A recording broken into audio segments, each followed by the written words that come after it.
Okay, I want to show you some stretches that you could do at work, or maybe you're waiting in a doctor's office or at home and you don't have access to the floor to do stretches, or maybe you can't get on the floor, it's hard. So this is easy. Most of the tension is produced in tightness in the ligaments in the hip, low back area. And the best stretch to do is, well, there's a few of them. And this one, I'm gonna show you the one that's my favorite or the most powerful, is you cross your leg like so. Make sure your back is sitting all the way against the seat. It's good, it's better to do with your back supported. But you wanna make sure, if you don't have a back support, make sure you're sitting up right. And what you do is you cross your leg like so, you put your ankle on your leg, and then you put your other hand on this one. And what you do is you push down.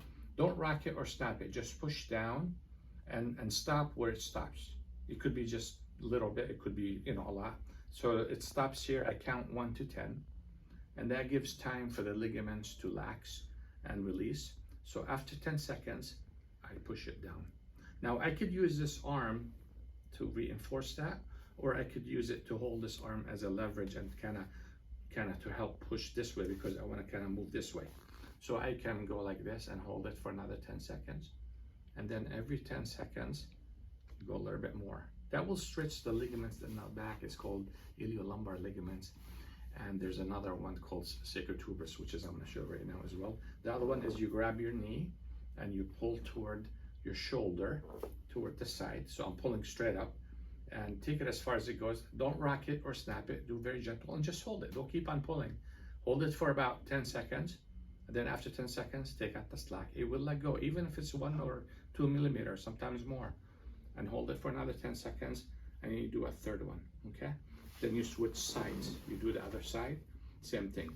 1, you know, every 10 seconds you push down. So basically every 10 seconds, so that's like a minute down, right? And then you do the opposite shoulder, that's a minute. So it's like 2 minutes, 4 minutes, the whole thing 4 minutes, and you can stretch your low back 3 times. And then when you finish, okay, you can come forward like this, and that will stretch. That would like the next level stretching. You can come forward and just hold it instead of raising your knees and legs to your body. Normally when you're on the floor you do it that way, but seated you could just come forward and you can feel stretch the piriformis muscle. And then we can do the opposite muscle, the same thing with your legs crossed, and we come forward. And the piriformis muscle is that muscle in the back, attaches on the sacrum, like that triangular bone, to the hip area, and that's where the sciatic nerve runs. So that's why it can relieve sciatic pain and low back pain. Okay, thank you.